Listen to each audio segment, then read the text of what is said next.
Okay, today's lesson is over graphing a system of nonlinear equations. A system means more than one, just like a solar system means more than one planet. Today we're dealing with more than one equation. So today we're going to be graphing more than one equation.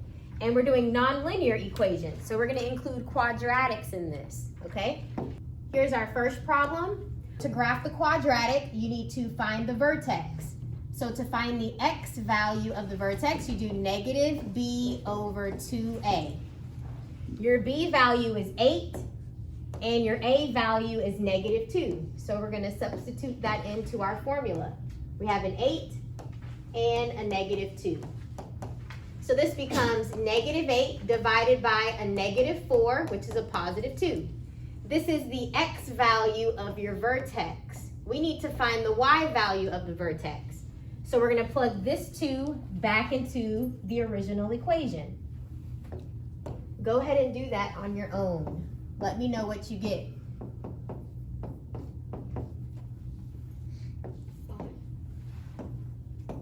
So 2 squared is 4, times the negative 2 is negative 8. 8 times 2 is 16, and then minus 3. Negative 8 plus 16 is a positive 8. Minus 3 is 5. So that is the y value of the vertex. So you come over here and you plot your vertex. It's at 2, 5, right here. And you know the increments are always 1, 3, 5, and so on. However, your a value is a negative 2. So I'm going to multiply all of these by a negative 2. So you'll get negative 2 as your first increment, negative 6 as your second increment, and negative 10 as your third increment. So from the vertex, we're going to go down 2. Then we're going to go down 6. And then we'll go down 10, down here somewhere. All right, so this is your first graph, your quadratic. Now your next one, this is just a linear graph. You just need to move the 4x to the other side so that it's a negative 4x. And then what do you do? Yep, divide by a negative 1. That's going to change all of the signs. You're going to be left with y equals a negative 1 and a positive 4x. So this is the line that we're going to graph. The negative 1 is your y-intercept. So you're going to put a point at negative 1. And then your slope is 4. So from negative 1, your slope is 4. So go up 4 over 1. And look, there's an intersection right here. Over 1, up 4. And continue the pattern this way. Where your two lines intersect is called your solution. So your solution is right here at the point 1, 3. That is where your two lines intersect. So your solution is 1, 3. We're going to do an example with two quadratics. And the process is the same. We're going to just find the vertex of both of them and plot it. Okay? So if you guys feel like this is easy, go ahead, move on without me. I'm going to do it on the board, but you guys can just ignore me and work independently. If you feel like you need more help, please look up here. So the first one, we're going to find the vertex. The formula is negative b over 2a. Your b value is 8, and your a value is 2. So erase the b and the a, and you're going to replace it with an 8 and a 2. So you get negative 8 divided by 4. So you get negative 2. This is the x value of the vertex. Let's find the y value by plugging this into the original problem. So we're going to plug in a negative 2. Negative 2 squared is 4 times 2 is 8. 8 times a negative 2 is a negative 16. And then minus 1. 8 minus 16 is a negative 8. Minus 1 is a negative 9. So that is the y value of the vertex. Right here.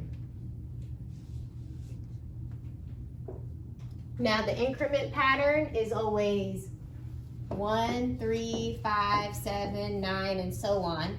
But your A value here is a 2. So we're going to multiply all of these by a 2. So your new increment is 2, 6, 10, 14, and so on. So from the vertex, we're going to go up 2, then 6, then 10, and so on. So I'm going to go up 2 spaces on both sides, then up 6 spaces, then up 10 spaces.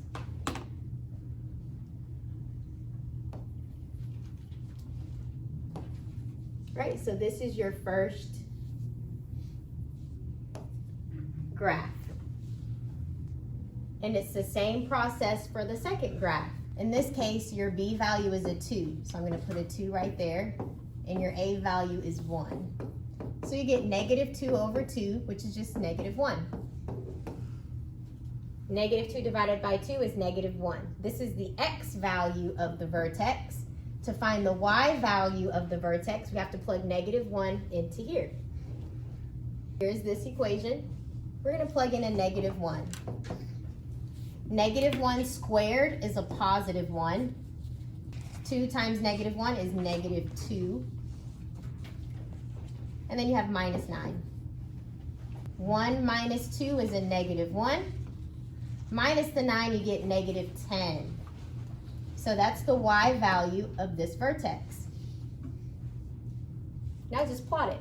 So negative 1, negative 10 is right here. And your A value is just a 1. So your increment is just 1, 3, 5, 7, 9, 11, so on. So first, go up 1. And that's already an intersection. Then go up 3.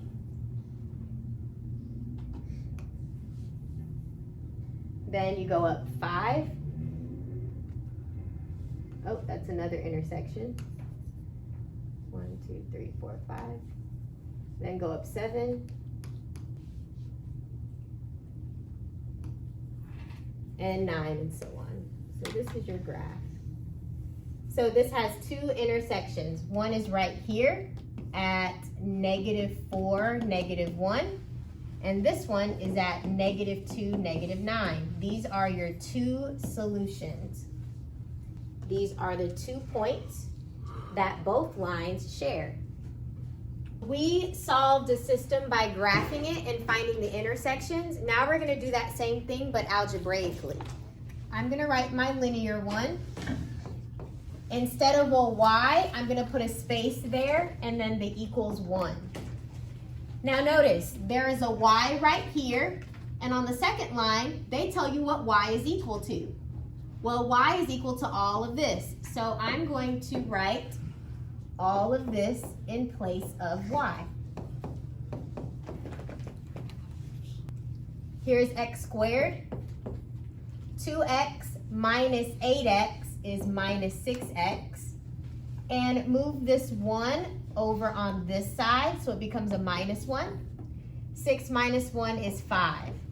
And there's nothing left on this side. Now all you have to do is factor and solve. I need 2 numbers that will multiply to 5, but add to negative 6. Negative 1, negative 5. Yep, negative 1 and negative 5. So those are my factors. X minus 1 times x minus 5 equals 0.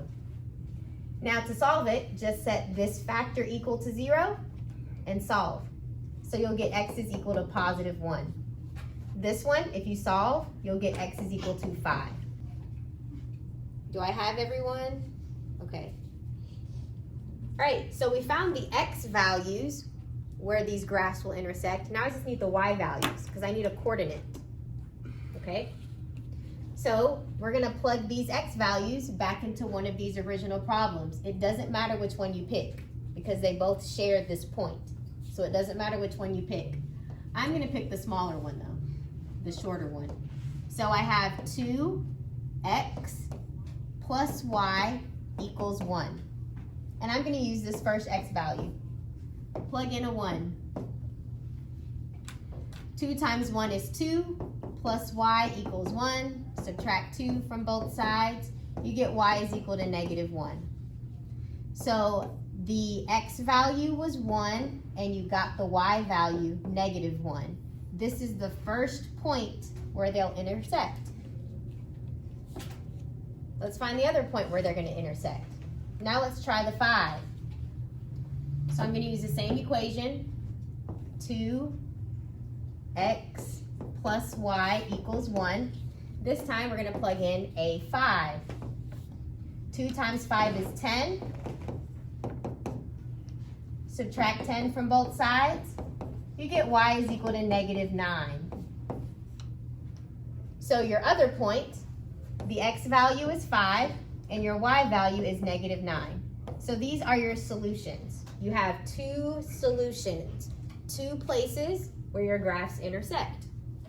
We're going to put this in where this y is. We're going to substitute this quadratic for this y. Make sure you use parentheses because I see this mistake a lot. People won't put parentheses and they're only subtracting the first item, the first term. However, you need to subtract the whole thing. So this becomes x minus x squared minus 6x minus 2 equals 8. From here, there's multiple ways that you can do to get it into standard form. I'm going to move this to the other side to make it positive because I don't want a negative x squared. So I'm going to move every single thing to the other side. This x, if I move it over here, it'll become a minus x. This negative x squared, if I move it over here, it's a positive x squared. This minus 6x, if I move it here, it'll be a plus 6x. This negative 2, move it over here, it'll be a plus 2. Now everything is on one side. Okay, on this side, I have x squared, negative x, and a 6x is a positive 5x, and 8 plus 2 is 10. From here, you just solve for x. You can either factor, like we did in the last example, or you can use the quadratic formula. So I'm going to give you guys a moment to figure out what are the x's equal to. All right, so if you tried to factor right here, you probably realized it won't work. You're going to have to use the quadratic formula. So x equals negative b plus or minus square root. B squared is 25 minus 4 times a times c. All over 2 times your a value, which is just 1. If you look at this, this is going to be 25 minus 40. 25 minus 40 is negative 15. So that means you are going to have a negative number underneath the square root. What does that mean? Yep, you're going to get imaginary numbers as your solutions. So your solutions are imaginary. So that means they're not going to intersect. It's no solution. So algebraically, when they do not intersect each other, your solutions are going to be imaginary, okay? If you were to look at it graphically, maybe it looks like this. Here's your quadratic and here's your linear. They never touch each other. So this is what it will look like graphically. And algebraically, when you solve for x, you're going to get imaginary numbers, okay?